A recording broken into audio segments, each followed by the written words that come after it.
Hey everyone, today we're talking about something very important, and that is chat control. You may be asking, what is chat control? Chat control is a proposed law by the EU to track every single message, every single image, every single piece of media you send on platforms like WhatsApp, Signal, and every single one of your messaging apps. In order to find what? Child pornography and CSAM. That's at least what they claim. The main issue is that if every single person's message I send can be easily tracked and retraced to me, that is pretty bad for me as a person, as well as my political opinion and free speech in general.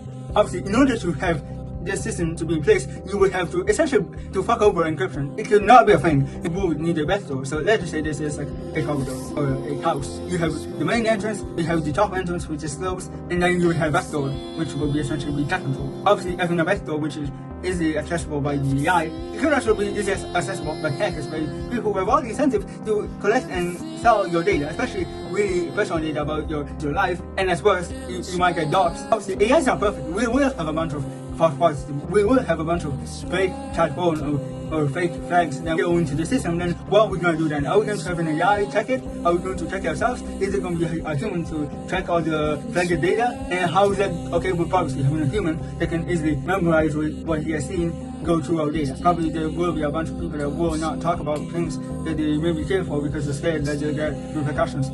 From the backdoor, skilled enough hackers could easily get into your private messages and your private data, and data breach will happen.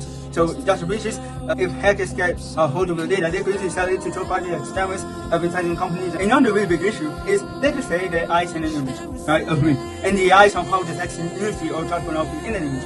I could easily get flagged for sending CP, child pornography. I could easily get flagged to job authorities for sending illegal material, and then I could easily be flagged by the system as someone who sent illegal material, and then the authorities will probably be contacted. For example, I have a group chat with my friends where I easily talk about politics.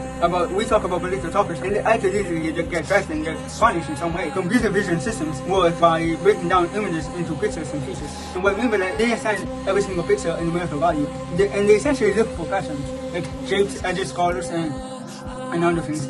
So, for example, if I take a selfie of myself and the eye sees that there are a bunch of skin color pixels next to each other, they will probably think it's a person and then maybe their face. Yeah, they can easily, do surface level stuff like understanding that in an image there is a cat, a person.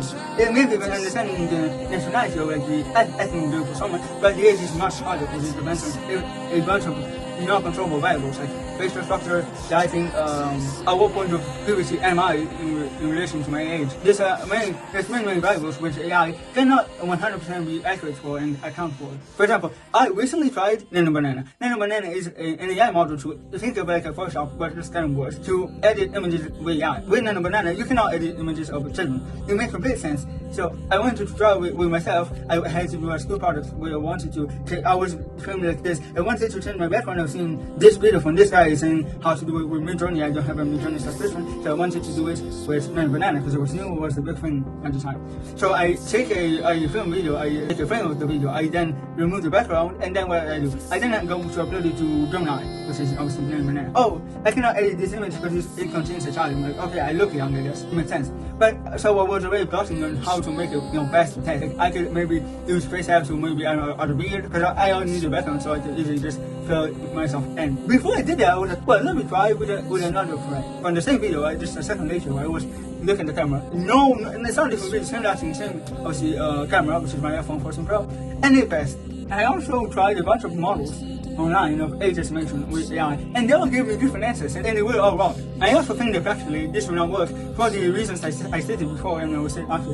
A bunch of people will just find another way to send child pornography to each other, and the only people that will be under this bill or under this thing will just be normal people who don't have anything to hide, and they will be constantly tracked by the AI of the government. This was the case, as I always say, because that's the only thing that can get you out of pedophile is by people who don't know better, right? Or young people can just say, oh, you're in this bill, which claims to be, but the kids who are just a fucking pedophile, aren't you?